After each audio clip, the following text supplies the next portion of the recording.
এবার বাবুল গুন্ডার চাহিদা মেটাতেই এবার রাইয়ের সর্বনাশ করার জন্য বাবুলকেই ব্যবহার করলো নীলু। হ্যাঁ বন্ধুরা, ভিডিওতে লাইক দিয়ে দেখতে থাকুন। বাবুল গুন্ডা যখন নিজের পাওনা টাকাটা বুঝে নেওয়ার জন্য বারবার করে নীলাঞ্জনাকে থ্রেট দিতে থাকে, ঠিক সেই মুহূর্তে নীলাঞ্জনা বলতে থাকে যে আচ্ছা বাবুল, তুমি আমার একটা কথা শোনো তো, এখন কোয়েল তো জেলে আছে, ও তো আর কোনো মতে ছাড়া পায়নি, তাহলে ওর ভাগের টাকাটা তো যখন আমাকেই বহন করতে হবে, তাহলে বরঞ্চ একটা কাজ করো, তুমি একবারের জন্য রায় দিদিভাইকে শেষ করে দাও।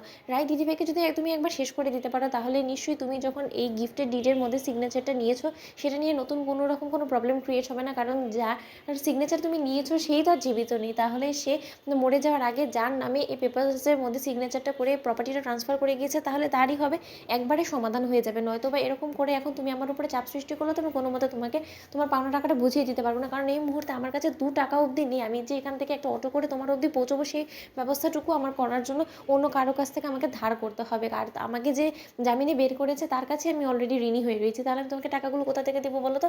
তার থেকে বরঞ্চ চলো আমরা দুজনে মিলে এই ডিলটা ক্র্যাক করি, এই ডিলের মাধ্যমে তোমারও লাভ হবে আমারও লাভ হবে, আমরা দুজনেই লাভবান হব। তারপরে রাই দিদিভাইকে মেরে ফেলার পর তুমি তোমার মতো করে তোমার অংশটা বুঝে নিবে, আমি আমার অংশটা বুঝে নেবো। ঠিক সে সময় বাবুল বলতে থাকে যে আর এর মাঝখানে যদি কোয়েল জেল থেকে ছাড়া পেয়ে যায়, তখন যদি ও নিজের ভাগটা বুঝে নেওয়ার জন্য আমার উপরে প্রেশার ক্রিয়েট করতে থাকে, তখন কী হবে? ঠিক সেই সময় নীলু বলতে থাকে যে ওকে ছাড়ো না, ও ছাই করবে, ও আর কি করতে পারবে, ও জোর খাটালেও তো ওর কোনো রকম কোনো কথার দাম পাবে না তখন। কারণ আমরা যে সকল অপরাধগুলো করেছি সেটা আমরা দুজনে একসাথে সামিল ছিলাম, কিন্তু ও যখন আমাদের কোনো কাজে কোনো রকম কোনো হেল্প করতে পারেনি, তাহলে কিসের ওর ভাগেটা আমরা ওকে বুঝিয়ে দিব বলো তো? ঠিক সে সময় বাবুল বলতে থাকে যে কিসের প্ল্যান আছে তোমার মাথায় বলো তো?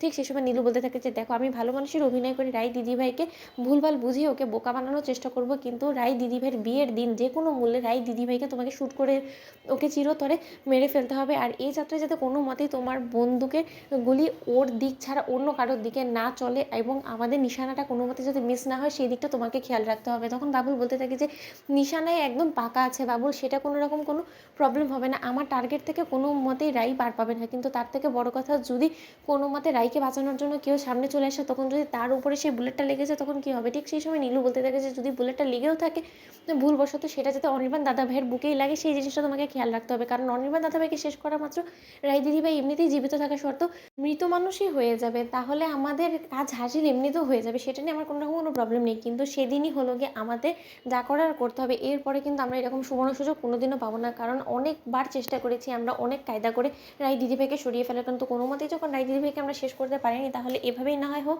ঠিক সেই সময় বাবুল বলতে থাকে যে ওকে মেরে ফেলার পর যখন পুলিশ আমাদের পেছন লাগবে তখন কী হবে? তখন নীলু বলতে থাকে যে পুলিশ আস্তে আস্তে আমরা আমাদের যা বোঝার সেটা বুঝে আমরা সেখান থেকে কেটে পড়বো, তারপরে আমরাও দেখি যে পুলিশ কী করে আমাদের নাগাল পায়। এবার নিশ্চয়ই তুমি বুঝেছো যে আমার এক্স্যাক্ট প্ল্যানটা কি, সেটাই এক্সিকিউট করতে হবে। তো বন্ধুরা, ভিডিওটি ভালো লাগলে লাইক এবং শেয়ার করে সাবস্ক্রাইব করতে ভুলো না।